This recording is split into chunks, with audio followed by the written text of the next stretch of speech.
Hello student, success coaching classes में आपका स्वागत है। तो आज हम लोग डिस्कस करने वाले हैं क्लास 11 का एटीपी जो आपका एग्जाम 28 फरवरी को होने वाला है। उसके लिए वेरी इंपॉर्टेंट आपको ऑब्जेक्टिव क्वेश्चन बताने वाला है जो आपका बोर्ड एग्जाम के लिए बहुत ही ज़्यादा इंपॉर्टेंट होने वाला है। तो चलिए हम लोग वीडियो को स्टार्ट करते हैं। वीडियो आपके लिए बहुत ही ज़्यादा इंपॉर्टेंट होने वाला है। आज चैनल को सबसे पहले आप सब्सक्राइब जरूर कर लीजिएगा क्योंकि इसमें कॉमर्स और आर्ट्स दोनों को कंटेंट मिलता रहेगा। ठीक है, आइए हिंदी मीडियम का। तो देखिए सबसे पहला सवाल क्या बोल रहा है, उद्यमी जो है इंटरप्रेन्योरशिप जो है आपका क्या है। तो याद रखिएगा जन्म लेता है एवं बनाया जाता है, दोनों। इसका राइट आंसर हो जाएगा जन्म लेता है एवं जन्म बनाया जाता है। ठीक है, तो ऑप्शन नंबर सी क्या हो जाएगा, बिल्कुल राइट आंसर हो जाएगा उद्यमी। आगे देखते हैं, यदि हम लोग क्वेश्चन नंबर 2 क्या बोल रहा है, भारत में उद्यमिता का भविष्य क्या है। इंटरप्रेन्योरशिप का जो हमारा इंडिया में फ्यूचर क्या है। तो ध्यान रखिए उज्जवल फ्यूचर होने वाला। आगे यदि हम लोग देखते हैं क्वेश्चन में तीसरा क्या बोल रहा है, आचार संहिता में सम्मिलित नहीं किया जाता है। तो ध्यान रखिएगा आचार संहिता में बेईमानी को सम्मिलित नहीं किया जाता है। आगे देखते हैं क्वेश्चन नंबर 4 क्या बोल रहा है, उद्यमी की विशेषता क्या है। तो याद रखिएगा उद्यमी जो है उसका विशेषता क्या हो जाएगा, तो जोखिम वहन करता भी हो जाएगा, नवीन उपक्रम की स्थापना भी हो जाएगा, साधन प्रदान करने लगे। तो इसका राइट आंसर हो जाएगा उपरोक्त सभी हो जाएगा। आगे देखते हैं अगर क्वेश्चन नंबर 5 क्या बोल रहा है, भारतीय उद्यमिता विकास संस्थान स्थित कहाँ पे है। तो याद रखिएगा हमारा अहमदाबाद में, ऑप्शन नंबर बिल्कुल राइट आंसर हो जाएगा। आगे यदि हम लोग देखते हैं क्वेश्चन नंबर 6 क्या बोल रहा है, उद्यमिता किसके द्वारा आश्वस्त होती है। तो ध्यान रखिएगा इसका राइट आंसर हो जाएगा हमारा ऑप्शन नंबर हो जाएगा डी हो जाएगा, लघु फर्म मतलब स्मॉल फार्मर के द्वारा होता है। आगे यदि हम लोग देखते हैं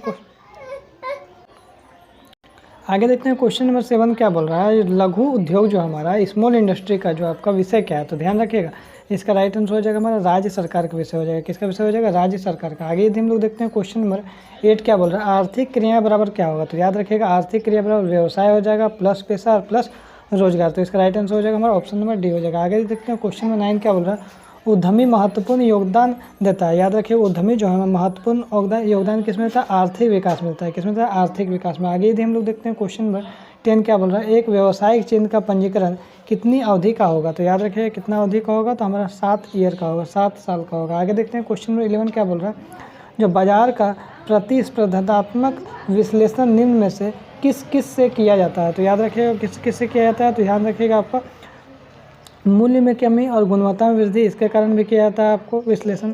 उत्पादन प्रक्रिया की लागत के कारण भी विश्लेषण किया जाता है, निरंतर शोध भी किया जाता है। तो इसका राइट आंसर जो उपरोक्त सभी हो जाएगा। आगे यदि हम लोग देखते हैं क्वेश्चन नंबर 12 क्या बोल रहा है, कर्मचारियों की बेईमानी। मान लिया अगर कोई कर्मचारी बेईमानी करता है तो किस तरह के व्यवसाय जोखिम में आ जाएगा। तो ध्यान रखिएगा ये मानवीय में आ जाएगा, क्योंकि इंसान कर रहा है तो मानवीय जोखिम में आ जाएगा। आगे देखते हैं क्वेश्चन नंबर 13 क्या बोल रहा है, जो विपणन पर कोई अगर मार्केटिंग कर रहे हैं उसमें अगर खर्च कर रहे हैं तो ये क्या बर्बादी कहलाएगा, नहीं बर्बादी नहीं कहलाएगा, अनावश्यक व्यय कहलाएगा।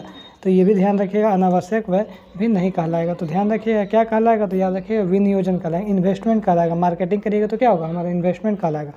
आगे देखते हैं पेटेंट अधिनियम किस वर्ष लागू हुआ। तो ध्यान रखिए 1970 में, वो वेरी इंपॉर्टेंट सवाल है। आगे देखते हैं क्वेश्चन नंबर 15 क्या बोल रहा है, उत्पाद बाजार देश उत्पादों का व्यापार करते हैं। तो उत्पाद बाजार किसका व्यापार करता है। तो ध्यान रखिएगा इसका राइट आंसर हो जाएगा आपका कृषि का उत्पादों का व्यापार करते हैं। आगे देखते हैं क्वेश्चन नंबर 16 क्या बोल रहा है, निम्नलिखित में से कौन से आर्थिक विकास की विशेषता है। आर्थिक विकास की विशेषता कौन सा, निरंतर प्रक्रिया बिल्कुल, उत्पादन साधनों का उचित विदोहन बिल्कुल, जीवन स्तर में सुधार। तो उपरोक्त सभी हो जाएगा। आगे देखते हैं क्वेश्चन नंबर 17 क्या बोल रहा है, देश के अनुसार नवाचार उद्यमिता का विशिष्ट उपकरण है। तो ध्यान रखिएगा आपका पीटर एफ ड्रकर हो जाएगा, ऑप्शन नंबर सी बिल्कुल राइट आंसर हो जाएगा। आगे देखते हैं क्वेश्चन नंबर 18 क्या बोल रहा है, विपणन व्यय जो मार्केटिंग एक्सपेंडिचर जो है उसको किस भार में रखा जाता है। तो ध्यान रखिएगा इसका राइट आंसर जो उपभोक्ताओं पर हो जाता है। ठीक है, आगे देखते हैं क्वेश्चन नंबर 19 क्या बोल रहा है, अभिप्रेरित कर्मचारियों को परितोषित किया जाता है। तो यार देखिए मान लीजिए मोटिवेटेड एम्प्लॉय को क्या रिवार्डेड जो दिया जाता है। तो ध्यान रखिएगा ये हमारा क्या हो जाएगा, पॉजिटिव हो जाएगा। ठीक है, पॉजिटिव है।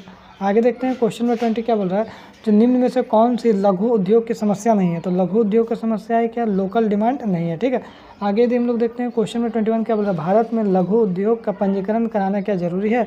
देखिए ऐच्छिक है, आवश्यक है, क्या है। तो ध्यान रखिएगा इसका राइट आंसर हो जाएगा हमारा ऑप्शन नंबर ए। अगर ऐच्छिक आपका मन है तो कराइए, नहीं मन है तो मत कराइए।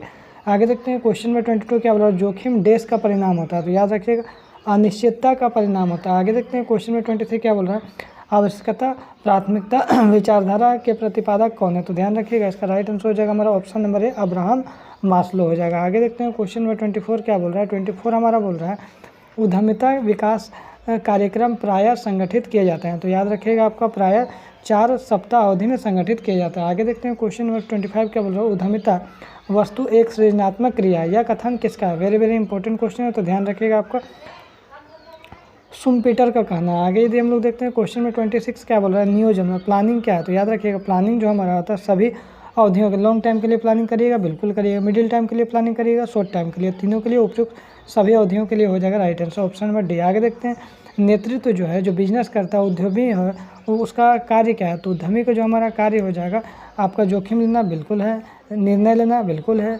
व्यवसाय बिजनेस का प्लानिंग करना बिल्कुल है। तो ये सभी हो जाएगा। आगे यदि हम लोग देखते हैं क्वेश्चन नंबर 28 के बाद भारत की बेकारी की समस्या निहित है। तो याद रखिएगा भारत की बेकारी की समस्या निहित है तो किस में हो जाएगा हमारा लघु उद्योग में, स्मॉल इंडस्ट्रीज में हो जाएगा। आगे देखते हैं क्वेश्चन में 29 क्या बोल रहा है, जो निम्नलिखित में से कौन सी विशेषता नव निर्माण की है। तो नव निर्माण की कौन सी विशेषता है, तो अधिक शिक्षित और उच्च सामाजिक स्तर, अधिक प्रभावशाली। तो उपयुक्त सभी हो जाएगा। आगे देखते हैं क्वेश्चन नंबर 30 क्या बोल रहा है, अभिप्रेरणा और साधनों का निर्धारण का आधार होना चाहिए। तो क्या होना चाहिए, व्यक्तिगत होना चाहिए। आगे यदि हम लोग देखते हैं क्वेश्चन में 31 क्या बोल रहे हैं, एक अच्छी योजना, एक गुड प्लानिंग क्या कहलाता है। तो ध्यान रखिएगा आपका लोचपूर्ण फ्लेक्सिबल होता है। आगे यदि हम लोग देखते हैं क्वेश्चन में 32 क्या बोल रहे हैं, भारत में बल दिया जाता है। तो भारत में बल किस पे दिया जाता है, कार्य स्थल प्रशिक्षण पर बल दिया जाता है, जॉब ट्रेनिंग पर बल दिया जाता है। आगे यदि देखिए क्वेश्चन नंबर हमारा 33 क्या बोल रहा है, इनमें से कौन सी अवित्तीय अभिप्रेरणा है, क्या नॉन फाइनेंशियल मोटिवेशन क्या कौन सा हो जाएगा। तो नॉन फाइनेंशियल मोटिवेशन हमारा क्या है, नौकरी की सुरक्षा हो जाएगा। आगे देखते हैं क्वेश्चन नंबर 34 क्या बोल रहा है, ICICI स्थापित किया जाता है। तो याद रखिएगा इसका राइट आंसर हो जाएगा हमारा option number A, private sector में, एक निजी क्षेत्र में। आगे देखते हैं क्वेश्चन नंबर 35 क्या बोल रहा है, निम्नलिखित में से कौन सा पर्यावरण बाधा नहीं है। तो ध्यान रखिएगा आपका अभिप्रेरणा मोटिवेशन। आगे यदि हम लोग देखते हैं क्वेश्चन में 36 के बोला संचार प्रक्रिया क्या है। तो ध्यान रखिएगा संचार जो प्रक्रिया है वो क्या है, आपका द्विमार्गीय है, टू वे कम्युनिकेशन होता है। आगे देखते हैं क्वेश्चन नंबर 37 क्या बोल रहा है, 37 हमारा बोल रहा है जो भौगोलिक आधार पर बाजार को वर्गीकृत किया जाता है। तो याद रखिएगा आपका प्रांतीय, इसका राइट आंसर हो जाएगा हमारा ऑप्शन नंबर डी हो जाएगा। स्थानीय बाजार भी है और प्रांतीय बाजार भी है, राष्ट्रीय और अंतर्राष्ट्रीय बाजार में भी बांटा जाता है। तो उपयुक्त सभी हो जाएगा। आगे देखते हैं क्वेश्चन नंबर 38 क्या बोल रहा है, उपयोगिता पेटेंट दिया जाता है हेतु किस पे दिया जाता है। तो ध्यान रखिएगा आपका 17 वर्ष पे दिया जाता है। आगे देखते हैं क्वेश्चन नंबर 39 क्या बोल रहा है, उद्यमिता विकास कार्यक्रम का अभिप्राय को विकसित करता है। तो किसको विकसित करता है, उद्यमिता प्रेरणा को विकसित करता है। आगे देखते हैं क्वेश्चन नंबर 40 क्या बोल रहा है, निम्नलिखित में से कौन सी महिला उद्यमियों की विशेषता है। तो याद रखिए उपयुक्त सभी हो जाएगा। ठीक है, जोखिम वहन एवं क्षमता की इच्छा, कठोर परिश्रम की प्रवृत्ति और कल्पना शक्ति। तो उपयुक्त सभी हो जाएगा। ठीक है, तो इसमें आपका मोस्ट 40 क्वेश्चन डिस्कस किए। तो यदि हमारा वीडियो आपको अच्छा लगे तो चैनल को सब्सक्राइब करके जरूर रख लीजिएगा, ताकि इसी चैनल पर आपको क्लास 11 और क्लास 12 का तैयारी आपको कॉमर्स का करवाया जाएगा। तो फिर मिलते हैं हम लोग नेक्स्ट वीडियो में। Thank you so much.